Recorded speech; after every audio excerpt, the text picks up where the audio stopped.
এই সরকারের কর্মকাণ্ডই তো আমলিক প্রাসঙ্গিক, আমলিক এখন জনপ্রিয়। নেপালের যে প্রধানমন্ত্রী গেছি গিয়া যে কর্নেল অলি আহমেদ, এখন হেয়ার দল জনপ্রিয়।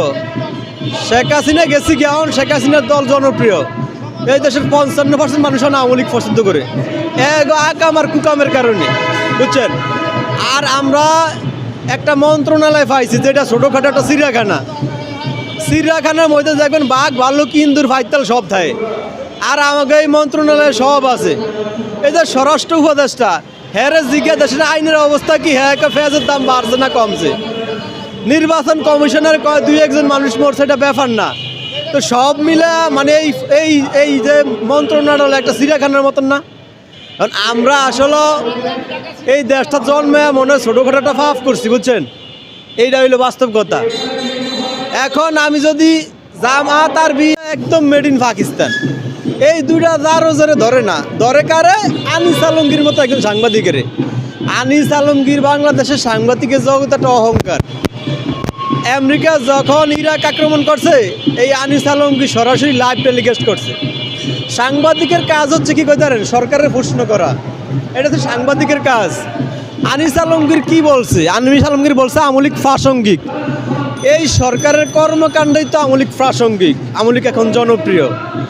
নেপালের যে প্রধানমন্ত্রী গেছি গিয়া যে কর্নেল অলি আহমেদ, এখন হেয়ার দল জনপ্রিয়।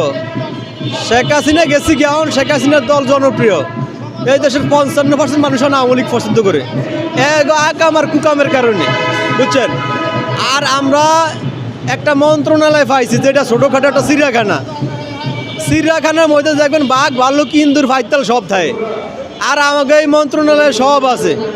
এই যে স্বরাষ্ট্র উপদেষ্টা, হ্যাঁ জিজ্ঞাসা দেশের আইনের অবস্থা কি, হ্যাঁ পেঁয়াজের দাম বাড়ছে না কমছে। নির্বাচন কমিশনের দুই একজন মানুষ মরছে, এটা ব্যাপার না। তো সব মিলে মানে এই যে মন্ত্রণালয় একটা চিড়িয়াখানার মতন না। কারণ আমরা আসলে এই দেশটা জন্মে মনে ছোটোখাটো একটা ফাফ করছি, বুঝছেন। এইটা হইলো বাস্তব কথা। এখন আমি যদি জামাত আর বিএনপি এনসিপি করি, মোটামুটি বাঁচন যাইব। আর যদি কই যে আমলিক করি, তাহলে কাম সারছে। এখন এই দেশের সমস্যা কি, আপনার ধরেন আমলিক পছন্দ না, কিন্তু আরেকজনের তো হইতে পারে। আমি একজনের বিয়ে করছি, এটা আপনার পছন্দ না, আমার বউকে আপনি তালাক দিতে পারবেন? সম্ভব না তো। আরে ভাই, আমার পছন্দ, আপনি কিছু করার আছে? এখন আমরা কি তার কি মাইরা লইতে পারবেন? এই দেশে 5ই আগস্ট হয়েছে মানে দেশ লেভেল থাকবো, কোনো মানে বৈষম্য থাকবো না। আর সরকার কইছে সরকারের বিরুদ্ধে যত সমালোচনা করে সব সরকার মাইনে নিব। কিন্তু এখন সরকারের বিরুদ্ধে রিক্সাওয়ালা, টলিওয়ালা বা ঘরাতি কেউই সমালোচনা করতে পারে না। করলেই কি জায়গা ধরে লিয়ে যায়। এখন কন এটা আমরা কেমন স্বাধীনতা পাইছি? যে স্বাধীনতা 5ই আগস্টে আমি ধরেন সেলুট করতাম, কিন্তু এখন কেমনে সেলুট করি? 5ই আগস্টে দেশ হওয়ার কথা ছিল সিঙ্গাপুর, দেশ বানাইছে উগান্ডা।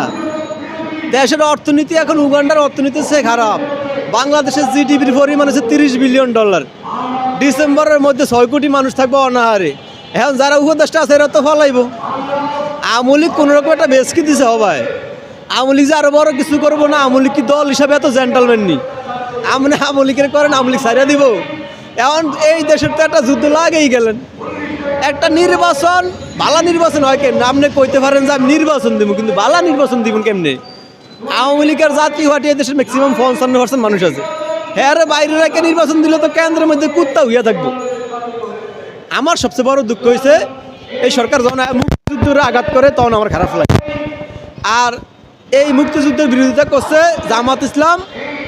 এর লিগে আমি জামাত ইসলামের আমার পক্ষ থেকে 1 তালাক, 2 তালাক, 3 তালাক। হ্যাঁ, জয় বাংলা। আর কইতার